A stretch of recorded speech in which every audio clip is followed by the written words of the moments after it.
Daniel walked down the long, dusty road, his boots heavy with tired steps. He had been traveling for days, carrying only a small bag on his back. The human had left the big cities behind, looking for work, for food, and maybe for a place where he could belong. Many doors had closed on him already. Many people had turned him away. But today, something felt different. In the distance, he saw smoke rising in the shape of strange buildings. The village looked alive, though not in a way Daniel had ever seen before. The houses were built from stone and glass that glowed faintly even under the daylight. Their colors shifted as if the walls themselves breathed. Strange tall plants grew along the paths, moving slightly, though there was no wind. And the people know the aliens were walking calmly, their eyes bright, their skin in soft shades of blue and green. Daniel froze for a moment, wondering if he should turn back, but his stomach growled and his body ached with hunger. He had no choice but to try. As he entered the village, he felt dozens of eyes watching him. The aliens whispered among themselves, their voices like music, low and flowing. Daniel raised his hand in greeting, his voice shaky. "Hello, I'm just looking for work. Any kind of work?" The aliens looked at each other. Then one stepped forward, taller than the rest, wearing a robe of silver cloth that shimmered in the light. "You are a human," the alien said, the voice calm, yet filled with surprise. Daniel nodded, unsure if he should smile or stay serious. "Yes, I am human. I need a place to work. I can do farming, building, or carrying heavy things. I am strong. I just need food and a roof." The tall alien studied him with piercing golden eyes, then slowly turned to the others. They whispered quickly, their tones urgent but also curious. Daniel felt his chest tighten. He knew that look. He had seen it before in the city markets when people judged whether he was worth keeping or worth pushing away. He braced himself for rejection, but instead, the tall alien gave a slow nod.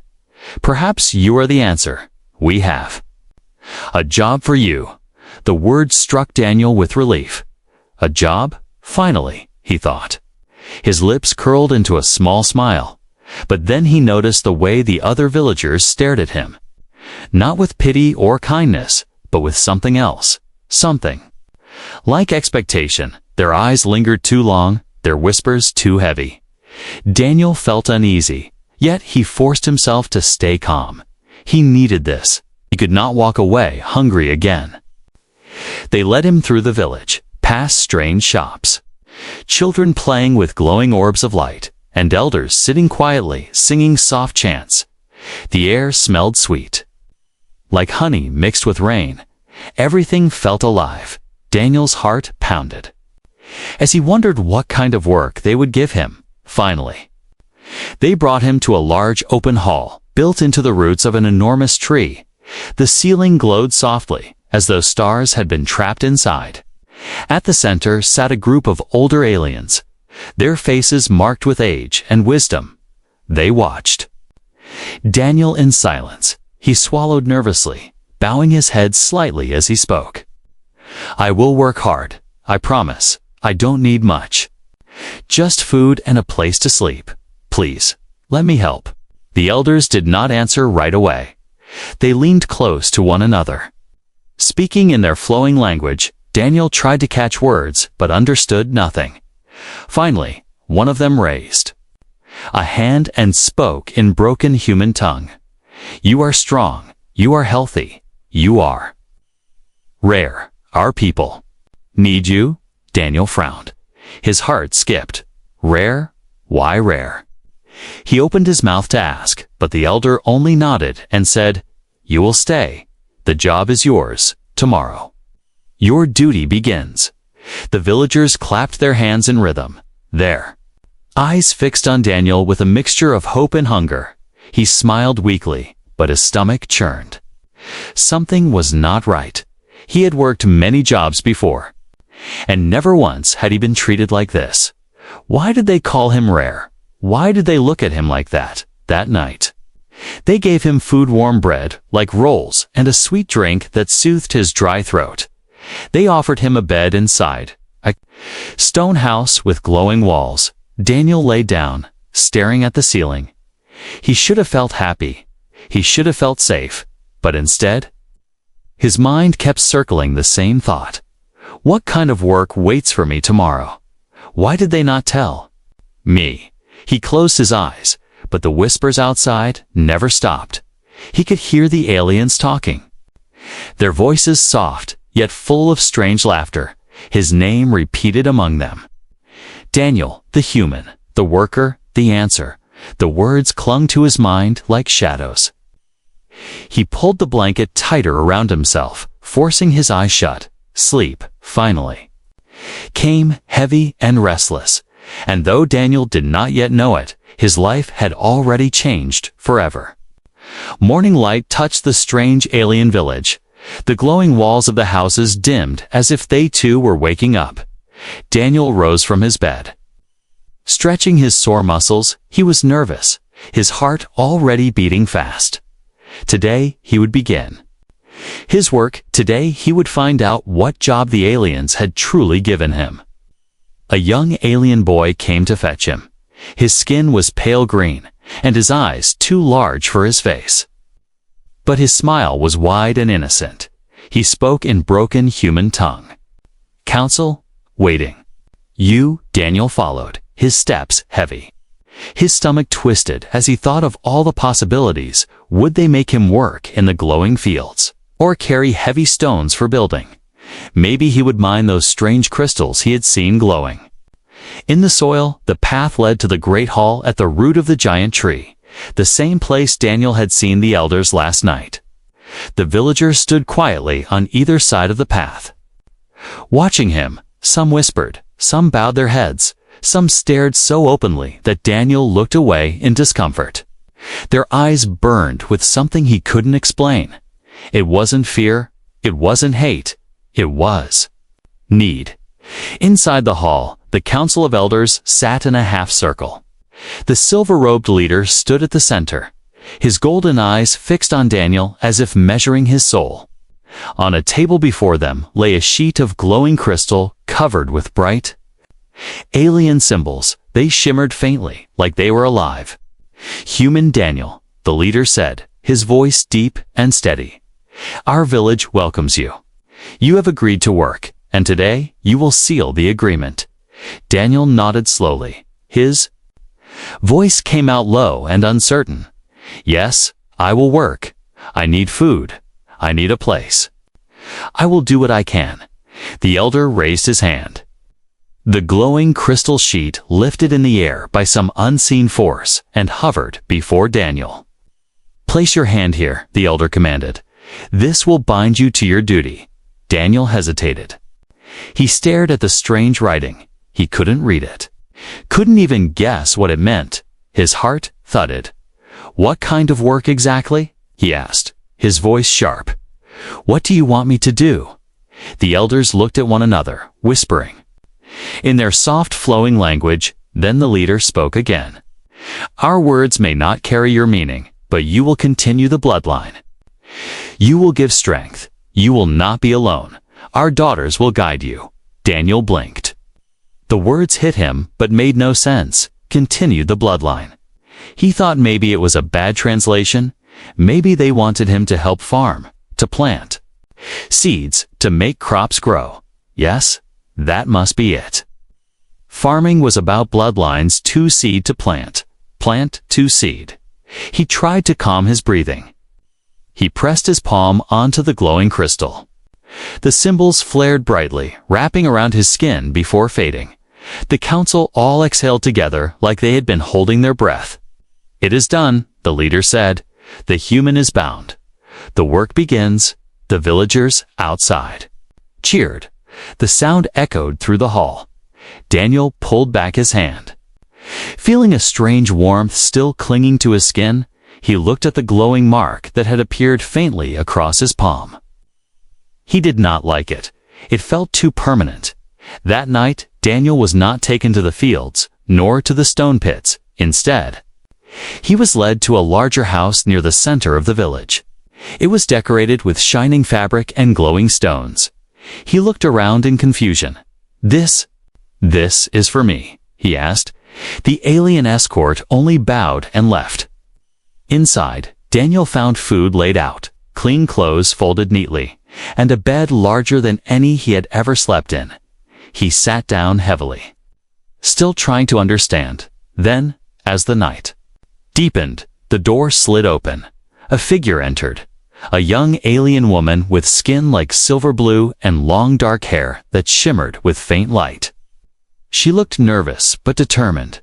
Her hands clutched the edge of her robe. She whispered, "I am assigned to you." Daniel shot to his feet. His chest tightened. Assigned. To me, his voice cracked. For what? The woman lowered her eyes. Her voice trembled. For the bloodline. For children. For the future of my people. The words struck Daniel like a hammer. He stumbled back. His mind spun. His work was not in the fields, not in the mines, not even in the glowing farms. His work was this. His work was to give them children. He stared at her, his throat dry. The truth began to unfold. The whispers, the stares, the way they had called him rare. All of it suddenly made sense. Daniel's stomach turned. He had signed something he did not understand, and now he was bound. Daniel sat on the edge of the wide alien bed, his mind heavy. His thoughts ran in circles. The contract, the council, the strange words continue the bloodline.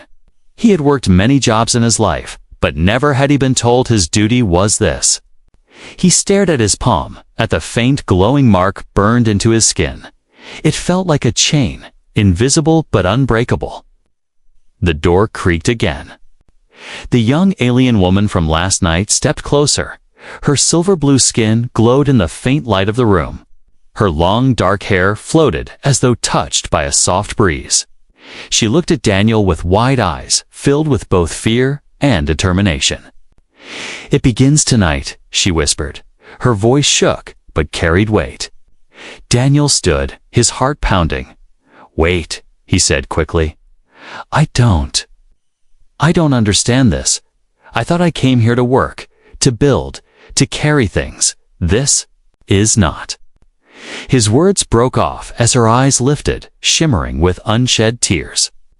"You are our work," she said softly. "Our men cannot give life. Their blood is weak.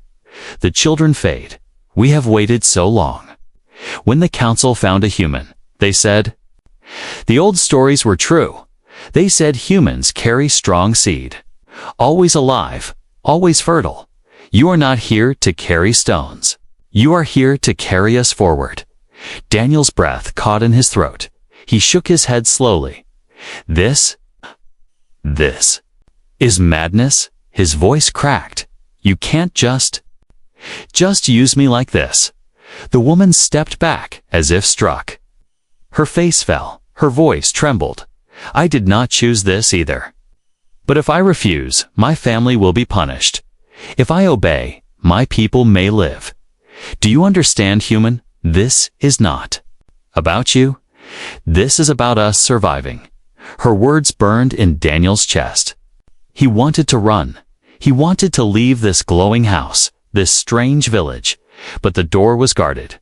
He knew it, and deep inside, guilt stirred. He saw how her hands shook, how her voice carried despair. They were desperate, truly desperate. The silence stretched between them. Daniel clenched his fists.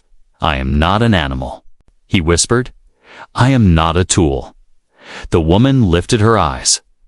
For the first time truly seeing him, not just the duty, she nodded slowly. Then let us not be enemies in this. That night was not what Daniel expected. The woman did not touch him at first. Instead, she sat beside him, asking questions about humans, about Earth, about the stars. Her curiosity softened the sharp edge of fear. She laughed once, a sound like wind through crystal. Daniel found himself talking, forgetting for moments the weight on his shoulders. But as the night grew deeper, the truth could not be avoided. She placed her trembling hand over his glowing palm. "This is your task," she whispered. "Not only with me, with many, the council has chosen you for all. But tonight, I am the first." Daniel's stomach twisted. He wanted to scream, but when he looked into her eyes, he saw no joy, no lust, only duty, only sorrow. She was as much a prisoner of this agreement as he was. The hours crawled by. Daniel could not sleep. He stared at the ceiling, listening to the faint hum of the glowing walls. Beside him, the woman slept, her face calm at last. He turned his face away, pressing his hand to his forehead. His first task had begun, not in fields, not in mines, but in a bed he never asked for. The next morning, Daniel stepped outside. The village was waiting. Their eyes followed him, the whispers louder than before. Mothers nodded approvingly. Elders smiled with grim pride. Young women looked at him with secret, curious glances. Daniel's chest tightened. He understood now. They all expected him, one man, to rebuild their future. The tall alien leader approached. His golden eyes glimmered. "The work begins well," he said. "You will not be alone. More will come. You will give us many children. You will save us." Daniel stared back, his jaw tight. His voice came out low, heavy with both anger and fear. "I never agreed to this." The elder tilted his head. "You've placed your hand. The bond is sealed. It cannot break." Daniel's fists clenched. His breath came sharp. He looked at the villagers, their hope burning like fire. He looked at the mark on his palm, glowing faintly even in daylight, and deep inside. He realized one truth: he was no longer free. Daniel stood near the edge of the glowing fields, his hands buried in his pockets. The early light washed over the alien village, painting the strange buildings in soft gold. But all Daniel could see was the mark still glowing faintly on his palm. He hadn't slept much. Even now, the scent of last night's strange warmth clung to him. The alien girl was gone when he woke, leaving behind folded blankets and silence. No words, no goodbyes, just the soft hum of the house and the heavy emptiness inside him. Villagers passed by, nodding respectfully. A few gave him soft smiles. Others only watched with quiet eyes. It felt wrong. All of it. Daniel turned and walked. Trying to clear his head, he needed answers. He needed the truth. What exactly had he signed? How deep did this agreement go? He made his way back to the great tree where the village council met. The roots stretched like the bones of giants, curling around stone paths and warm lanterns. But this time, no elders waited to greet him. The chamber was quiet. Too quiet. He slipped inside anyway. His eyes scanned the room. Something pulled at him, curiosity mixed with dread, and then he saw it at the far end of the hall. Behind a silk curtain was a door he hadn't noticed before. The guards weren't there. No one stopped him. Daniel stepped forward, hand trembling. Slightly, he pushed the door open. The room beyond was dimly lit, soft blue light glowing from the floor itself, and the walls covered in murals, drawings, carvings, dozens, hundreds, all showing the same thing: humans, images of human men standing tall, their faces carved with reverence. Beside them, alien women, holding children with mixed features, part human, part alien. Some were painted in gold, others carved into crystal. There were no names, just faces and lines of alien text. Daniel's heart pounded. He stepped closer, brushing his fingers over one of the murals.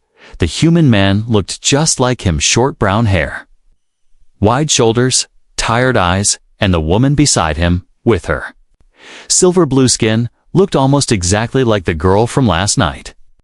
He backed away, breath catching in his throat. This wasn't new. He wasn't the first. He was one of many. The air felt thick, like the walls were holding secrets. He turned to leave, but then saw something else. A small crystal pedestal. In the center of the room, a single stone rested on it. Pulsing faintly with white light, he stepped closer, drawn by something he couldn't explain. He touched it, and the light spread across the room. Images danced in the air, not drawings, moving pictures, like ghosts. They showed a human ship landing long ago. Men stepping out, confused and tired. The aliens greeting them with food and shelter. Then came the agreements, the handshakes, the glowing contracts. One by one, the humans stayed, slowly becoming workers, just like Daniel. The vision changed. Now it showed children growing up fast, half human, half alien, smiling. Running through glowing fields, villagers cheering, mothers weeping in joy, and then silence. The next images showed funerals. Mothers crying over lifeless children, elders bowing their heads. The half-human children had stopped surviving. The spark was fading. Daniel stepped back, his heart thudding. The glowing images vanished. His hands shook. He finally understood. The village wasn't just using him. They were desperate. Their people were dying, the last few generations of hybrid. Children hadn't survived past childhood. He wasn't just a tool. He was their final hope. But still, none of that made it feel right. The council had hidden this. They hadn't told him about the others, about the deaths, about the sadness buried beneath their smiles. He left the secret chamber in silence, walking back through the village like a ghost. The same alien girl from last night passed him in the garden. Her eyes lowered shyly, but her steps paused, as if waiting for a word from him. He didn't speak. He couldn't. Not yet. That night, Daniel sat alone in the house they had given him. He lit a fire, even though the room was warm. He stared into the flames. He was angry not just at the aliens, but at himself, for being too hungry, too tired, too desperate to ask questions. He remembered the elders' words, "You will give us many children." And now, he knew what they had really meant. Not just babies, not just numbers. They wanted miracles. He held up his hand, staring at the glowing mark again. It wasn't just a symbol of duty anymore. It was a burden, a promise, a curse, and tomorrow more would come. Daniel didn't sleep that night. He sat near the window, eyes wide open, staring at the strange alien moon as it floated above the glowing trees. The stars here looked nothing like Earth's, and the sky felt heavier, colder. His hand rested on the glowing mark on his palm. It pulsed faintly, as if it were alive, as if it knew what he was thinking. He had seen the truth. He had seen the murals of humans before him, the stories carved in stone, the failed children, the fading bloodline, and now all the hope of the village rested on him. He was the last gamble. But he didn't ask for this. He came here for work, a chance to earn food, to escape his past. He didn't come to be a father to a dying race. A soft knock came at the door. Daniel didn't answer. The door opened slowly, and a different alien girl stepped inside. She had short hair and bright green skin, her eyes glowing with gentle curiosity. She carried a bowl of food and set it on the table quietly. "I was told to bring you this," she said, her voice soft and respectful. "You must eat. You will need strength." Daniel stood, his voice sharp. Why did they keep sending more? "Of you," the girl flinched, setting the bowl down carefully. "You are chosen. The council says your blood is strong. My family was honored when I was selected." He turned away, running his fingers through his hair. "I'm not a machine. I'm not some breeding animal you can just assign." The girl didn't respond right away, her head lowered. "We know it feels strange to you. But we are not doing this out of cruelty. We are doing this because we are dying." Her voice cracked. And Daniel finally looked at her. She didn't look like someone forcing this. She looked like someone who has forced herself. "I saw the murals," Daniel whispered. "The failed births, the children who didn't live. You all keep trying, but nothing works. You're hoping I'm the answer." The girl nodded slowly. "Yes, they say humans are the last spark. The only fire that still burns." Daniel's heart ached. It wasn't just about him anymore. It was about survival, about pain, about centuries of slow death, but still. He didn't know if he could carry this weight. Later that day, he left the house and walked through the village for the first time. He wasn't looking at the glowing walls or strange plants. He was looking at the faces. Some were hopeful, some were fearful, and some stared with silent judgment. A group of younger alien males stood near the market, watching him with cold eyes. One of them stepped forward, his shoulders broad and voice hard. "You do not belong here, human." Daniel stopped. He recognized the tone. It was the same one he had heard on Earth when people didn't want strangers in their town. "I didn't ask to be here," Daniel replied calmly. The alien male scoffed. "But you stay. You sleep in our homes. You take our women." Daniel's eyes narrowed. "I didn't take anything. I was pushed into this. You were chosen." The alien snapped. "But choice does not mean you are worthy." The others muttered in agreement, their eyes filled with jealousy, anger, fear. Daniel stepped forward slowly. "If you want to blame someone, blame the council, not me." But the tension didn't fade. That night, Daniel sat outside. Away from the glowing house, he looked at the stars again, his thoughts tangled. He didn't belong here. But he couldn't leave either. The village had given him food, shelter, warmth, but also chains, invisible and heavy.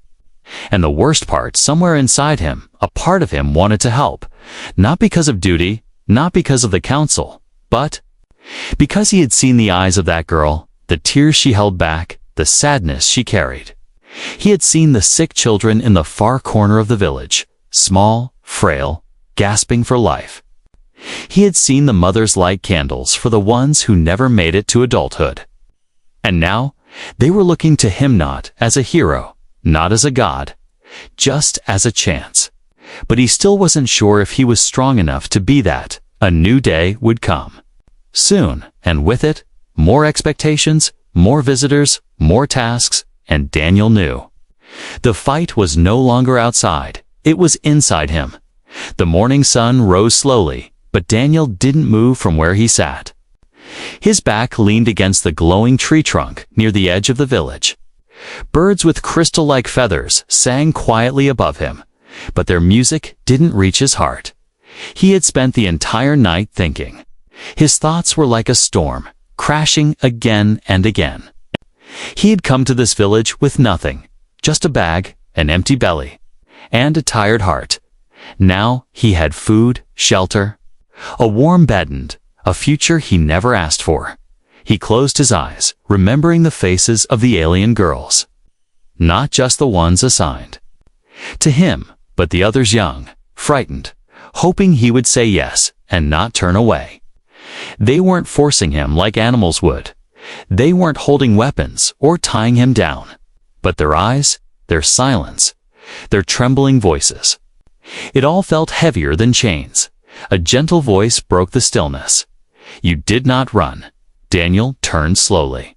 It was her, the first girl, the one who had shared that quiet night with him. Her silver blue skin shimmered faintly, and her eyes held sadness. "No," he said softly.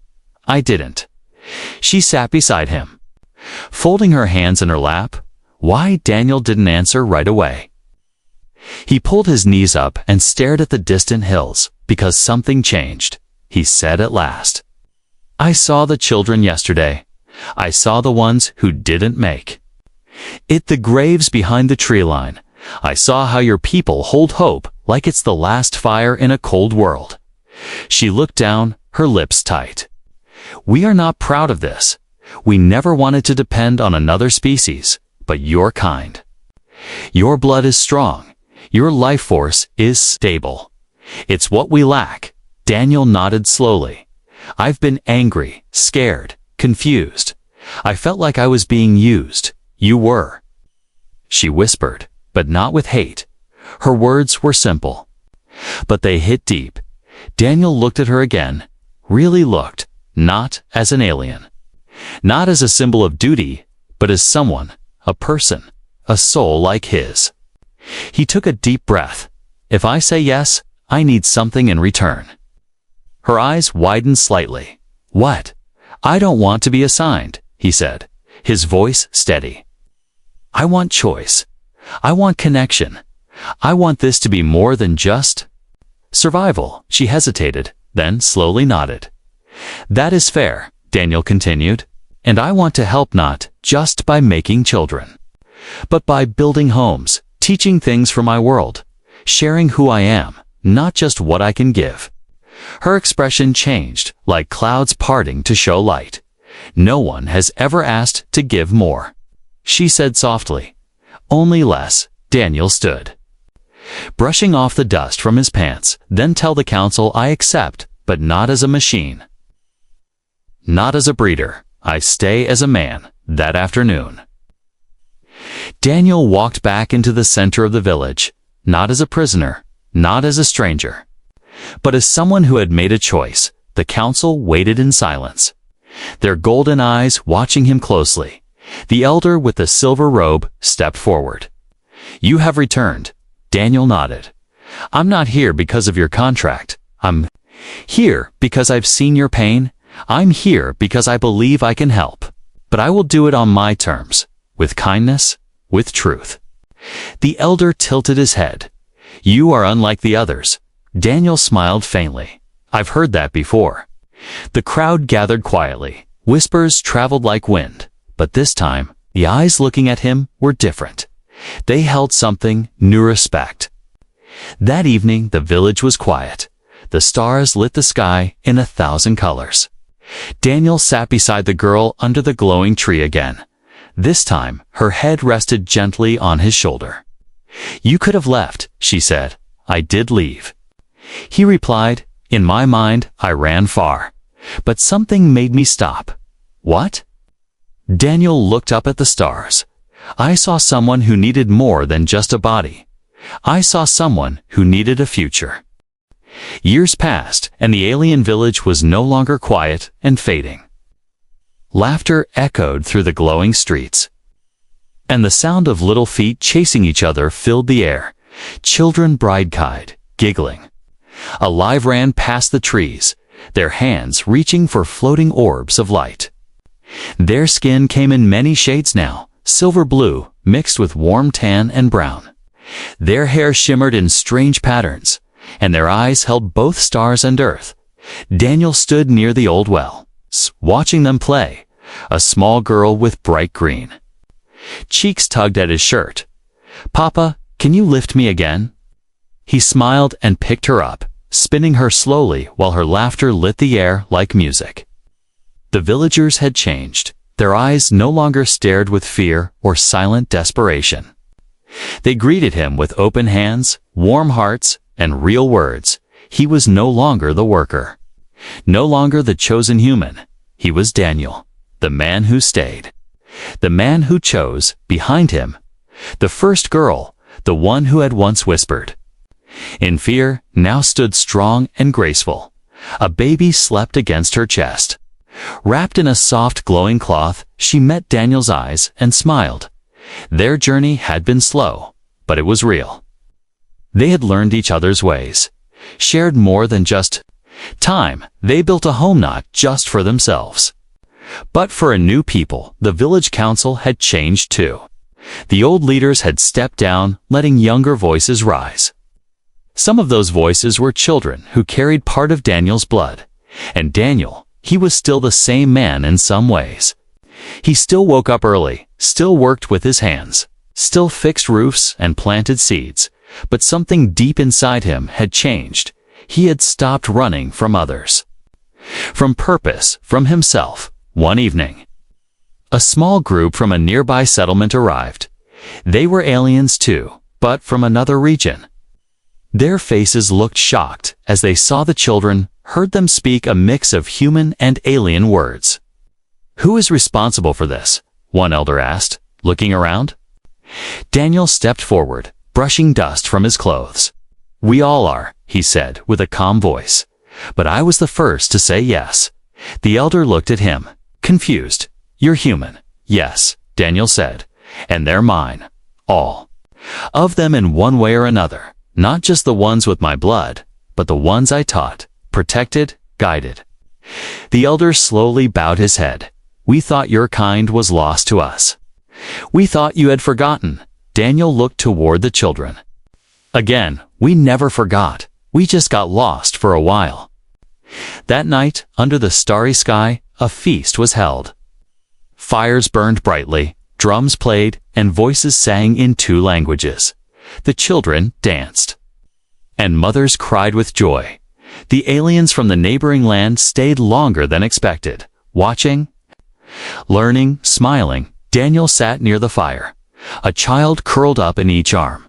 Their heads rested against his chest as they yawned. You're tired, Papa, one whispered a little. Daniel said with a smile, but I'm happy. The village had once been dying. Now it was alive. It had once been silent. Now it sang, and Daniel, once a wanderer, once just a man looking for food, was now something more.